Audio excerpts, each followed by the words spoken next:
Good afternoon and welcome to Techopia Live. Thank you very much for joining us today here on our Facebook page. If you don't know this by now, each and every single Monday we do a live session right here at the Innovation Center at Bayview Yachts where we showcase a variety of tech entrepreneurs in our city. Companies that are doing amazing things both locally and globally, and each and every single Monday we try and provide you some interesting content to help you as a business owner or anybody within the tech community. Now, with me today, once again, we have a CEO of a local company that has done so much, that really has kind of taken, it has been around for a few years now, but it once again has just leveled up over the last several years and has done so much. So first things first, I want to say thank you very much, Steve, here from Thinkwrap Commerce. Thank you so much for being here today. You're the CEO, but you're also a key aspect in driving the business behind this company. So let's start with the first question, which is always the most important question, is what exactly does Thinkwrap Commerce provide the average user? So let's understand that a little bit better first. It's great. Well, first of all, thanks for inviting us out here. It's a great privilege. So yeah, let me tell you a little bit about Thinkwrap. We're a company in the business of e-commerce, and e-commerce means different things to different people. I'm sure we'll cover that off today.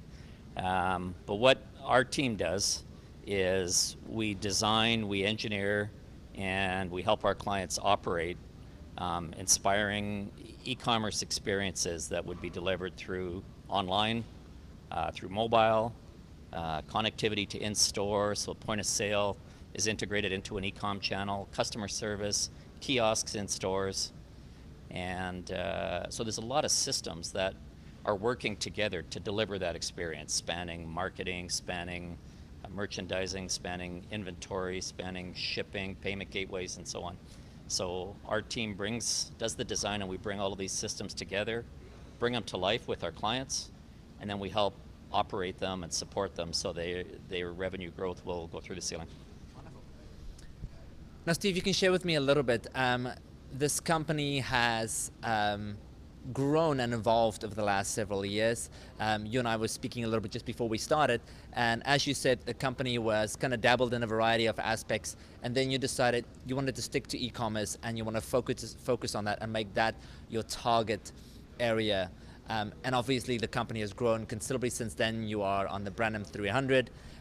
You've also been one of the fastest growing companies here in Ottawa a few years ago. So much happened. So maybe you can tell me why did you decide to pick that one specific area to focus on, and how has that focus and kind of strategy just really help your company excel? Well, that's a great question.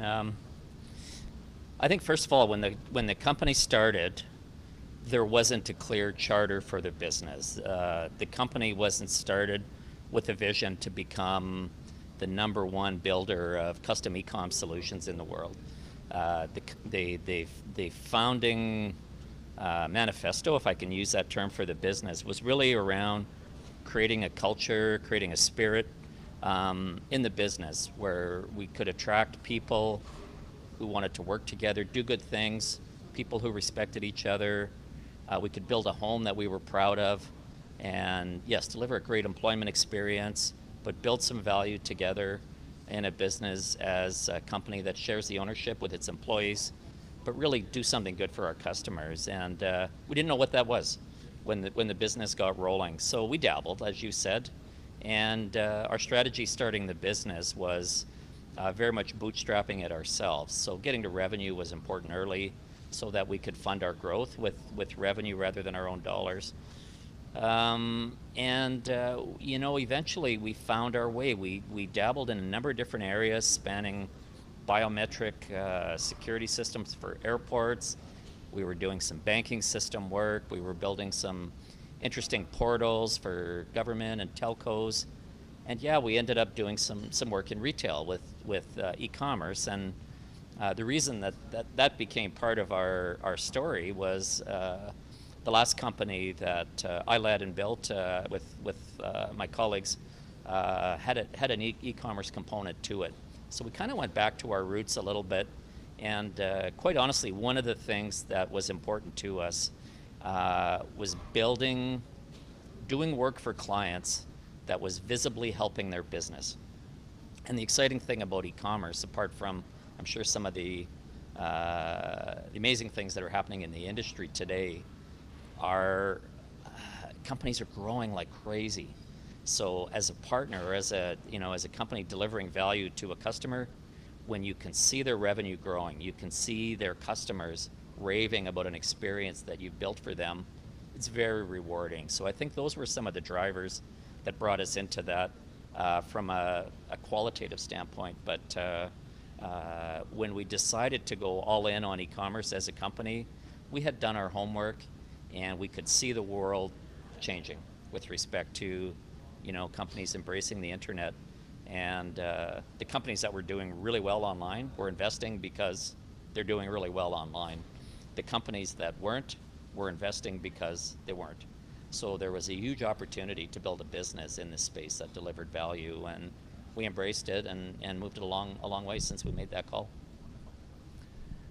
Now, of course, the e-commerce industry itself, as you say, is both competitive, and it's also finding that one aspect that kind of sets you apart from the rest. So maybe you can explain to us a little bit. I mean, we have your website here behind us, and I would encourage those of you that haven't done so already, Thinkwrap Commerce.ca. Thinkwrap.com, there we go. Like that. Thinkwrap.com, go check that out to find a little bit more about Thinkwrap Commerce. But most importantly, to just make sure, maybe you can share with us a little bit, what did you try and do, and why did you try and make your approach a little bit different from, like, example, Shopify for that matter? How do you think your solution is slightly different? Yeah, I mean, we just hosted an open house last Tuesday in our office. It was a great event. We had 200 people. It was a fantastic event, and we did answer that question a number of times. And actually, Shopify is an amazing company. Great story for Ottawa. I'm really impressed of what the guys have done with that business. We don't compete with Shopify. We're a different company. Shopify has built a platform that companies can use to build an e-commerce experience for their clients and in their own business operations. We're the builders, and we use other platforms that may be considered competitors to Shopify, but they're not really yet. I think Shopify's strategy when they went into this was they started out really with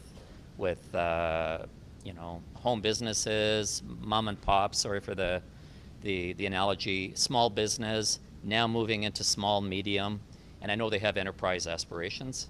Our start as a service company is we were looking for customers who had broad ambitions, who had solid budgets at the enterprise level, so that we could do a lot of work with a smaller few customers. So we partnered with two platforms. One is called SAP Hybris, and the other is Oracle Commerce. And these are enterprise-grade platforms. If you read Forrester, if you read Gartner, they're in the upper quadrants of innovation, of product leadership, of growth ability. And there's a lot of this technology around the world, so it creates quite a nice market for us.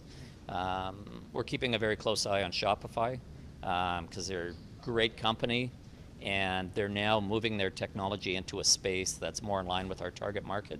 So who knows, we may be a Shopify partner one day as well.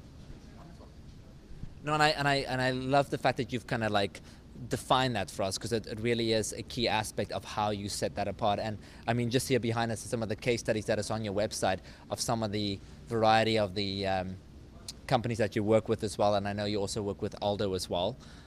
So obviously, clearly, some major clients that you work with and help them grow and take, not they're already growing, but help them grow faster and get to those levels where they are. And as you say, already have budgets and business strategies and have kind of worked out the business model already, and you're really just helping them to move the next step up. But I believe it's also what kind of sets you apart is that you're really getting involved in the company more than ever, and you're understanding the company much better, so that it is a customized approach, and it is not just, here's our template, try and apply it. No, it's more like, let's look at what you really need, and here's how we can adjust this template to best suit your needs.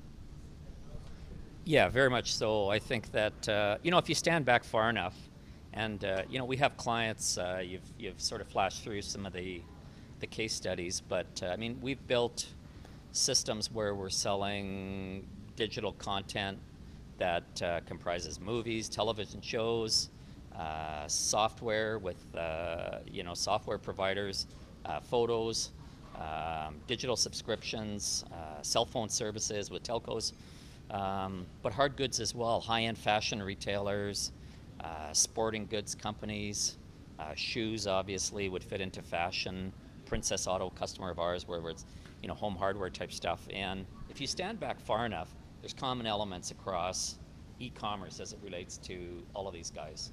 You have to take a payment, you have to search, you have to be found, you need security, you need to be able to merchandise your products. So there's commonality, but once you drop down a level, or certainly if you drop down 2 levels, there's a lot of very specific strategies unique to each of those sub-industries that's a lot of fun to learn about. And the deeper you get into it and the more of a base of experience you have, the more value you can bring to your customers, because you've seen a lot, you've learned from failures, you've learned from successes, and you're absolutely right, it's a lot of fun. And we're blessed with amazing client lists. You mentioned Aldo, La Maison Simons, unbelievable client of ours, another high-end fashion retail. Cineplex we did a lot of work with over the years. TGI Fridays, big restaurant chain in the US, so it's been really cool to work with some of these leading companies in North America.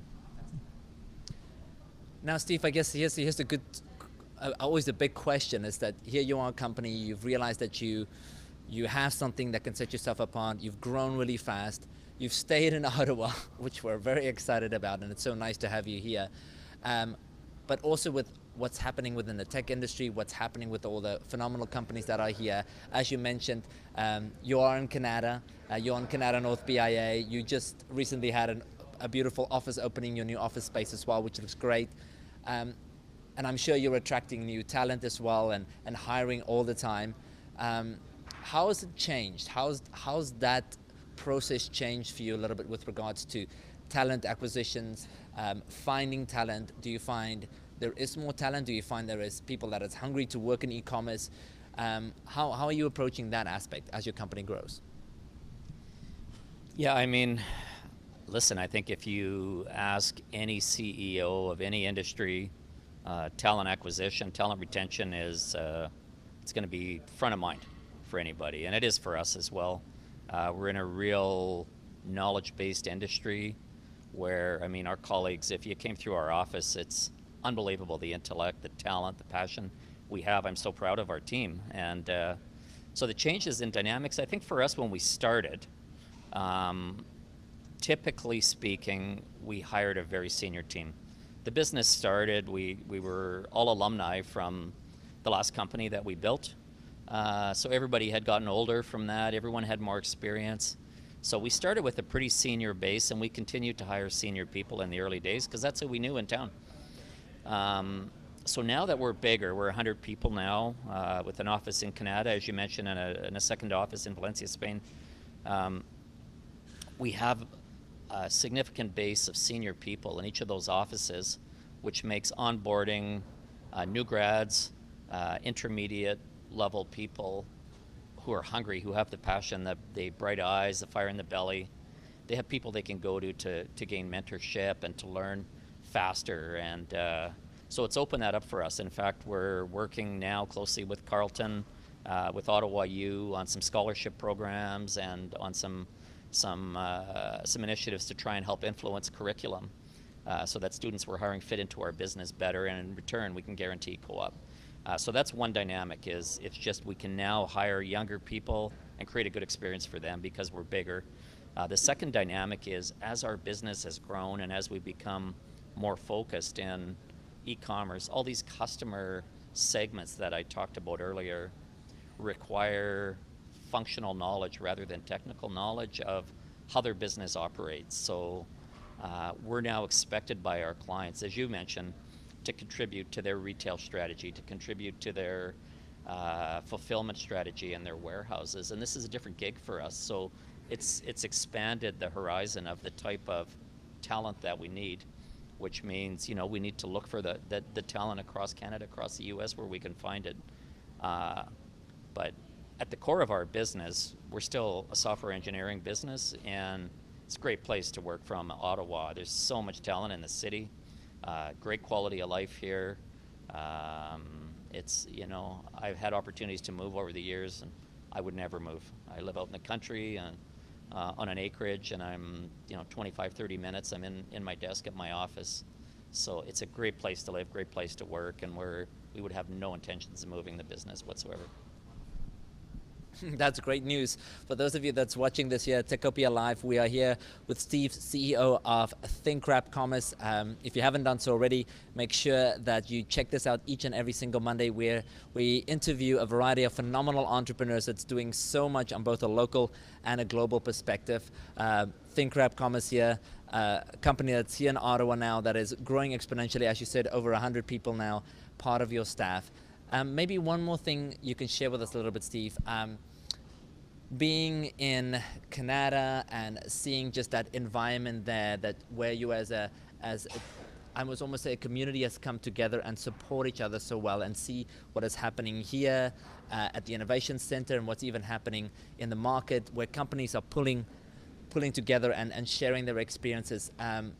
Maybe thinking back to your first company when you started that off, how do you think that mentality has changed from companies, you know, in this space now, to share more, be more supportive, build a better community, to kind of work together towards the long-term value of building these relationships, and not just, you can see that technology isn't so much a thing. Technology is purely a tool to help a variety of different industries, whether it be e-commerce or health or so on and so forth. So maybe you can share how you feel maybe that's changed over the years, and, you know, the positive aspect of that now more than ever.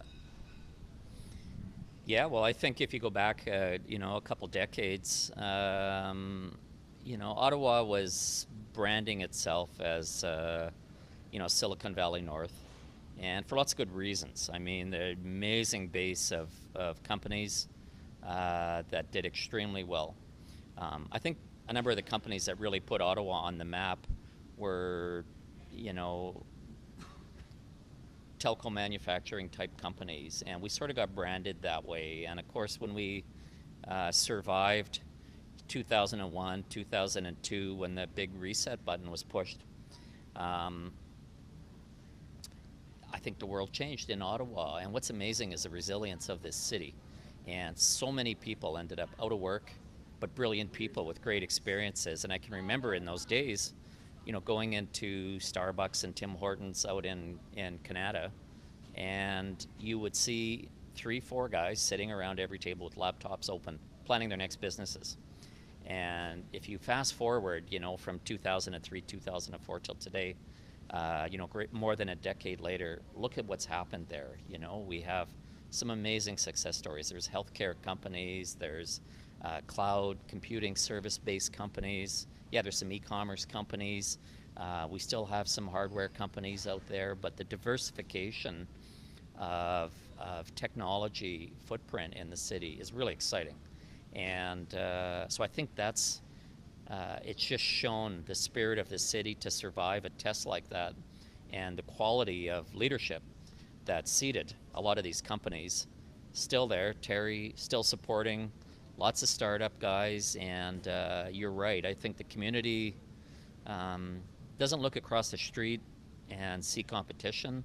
They see potential partners and opportunities for collaboration, and opportunities from learning from other guys that have done things right or wrong before. And my experience is whenever I reached out to other business leaders in the city, everyone's extremely happy to share their story. Not because they want to pound their chest, but because they want to be helpful. And so that's amazing. I don't know if you get that in every city, but we have it here, and it's awesome. Yes, absolutely. And I guess I should ask this question because it's a tough question to maybe answer right now, but I know you're in this space and you kind of have to keep on evolving and thinking. But how do you think the world of e-commerce could look like in, you know, 3 to 5 years from now? How could that change from how we're doing e-commerce now, and maybe what are going to be the needs and or of the merchant or the buyer for that matter? Well, it's interesting. It's I think we've lived through the advent of the tablets and mobile, so that the nature of the shopping experience has changed immensely. People going into stores and being able to comparative price shop in the store on the fly. You're getting location-based services in stores now, where the retailer knows who you are, where you are, what you're looking at. So I mean, that's kind of now. There's still companies trying to catch up to that, but through my lens, and I mean, I could probably talk for an hour about this, but I think there's a couple of major things I see. One is data, analytics, machine learning. This whole space is really becoming more relevant in the world of e-commerce, and predicting what your shopping patterns are going to be based on what you've done, based on what we know about you through your experience with us, but through social media, through every channel we can gain intel. There's so much data, and making it easier and more efficient for you to buy what you want, because we have a pretty good idea of what that's going to be. That's now. People are talking about artificial intelligence and machine learning. We're seeing lots of research, and so I think 2-3 years from now, you'll see this technology in place that's going to result in, as I say, predictive recommendations, but also inward into companies, organizations, so they can better understand inventory, and they can better understand what their fulfillment requirements are going to be. That's one area. I think the other area that we're seeing in our business is I think we'll soon be in what I consider a third generation of e-commerce. In our last company, which was Montage, by the way, we had a big e-commerce practice, and we built everything from scratch. There weren't these platforms like Shopify and SAP, Hybris, and Oracle Commerce, all these great platforms that come with a good running start of what you would want to do. So that's happened now, and it's still evolving. These companies are still innovating and making great strides. But I think now what we're going to start to see going forward is some of that getting torn down a little bit, and what we're seeing with some of the big clients we're working with is more what we call a microservice-based architecture approach, where, yeah, we need e-commerce services. We need payment, we need to be able to check out, we need to be able to search, but we want to make those services available everywhere through everything in our organization. Point of sale, for example, has traditionally been a separate system, completely separate system with its own functionality. I mean, what we're seeing now with microservice type thinking is, if you have a point of sale requirement, a certain set of services you need from an e-commerce platform, you can just call them. So more and more, I think there's going to be some real interesting work in that direction as well. So from our lens, probably the two biggest changes, and the end result for consumer, I think, is an easier shopping experience, much more automation in terms of things coming to you to make it easier, and I think for the corporate level, a bit of a deviation from the huge monolithic e-commerce solutions that we see now into much more of a microservice-based approach to give them more agility and more scalability. Well, thank you very much, Steve, for sharing some of your insight, and so wonderful to have you here. And thank you so much for sharing what Thinkwrap is doing, how you guys are standing apart, or setting yourselves apart from just the general industry out there. And so happy to have you as an Ottawa-based company that's done so much already on such a huge scale. So we wish you nothing but the best, and we hope that we are going to see you here more frequently as well, and just talk about all the amazing things that's happening for you. So for those of you that just joined us, thank you very much. This was Techopia Live. We had Steve, the CEO of Thinkwrap. You can go check out thinkwrap.com to find out a little bit more about the company as well. I noticed that you are hiring, so go and check out a little bit, go see what the guys are up to. You can join this amazing team that, once again, is just scratching the surface of so much to come. And thank you so much for sharing, once again, some of your wisdom and just your thoughts surrounding the industry as well. So guys, stay tuned. Make sure you check out techopia.ca for more information, and join us next time yet again for our Techopia Live right here on our Facebook page. From both myself and Steve, have a great day. Bye.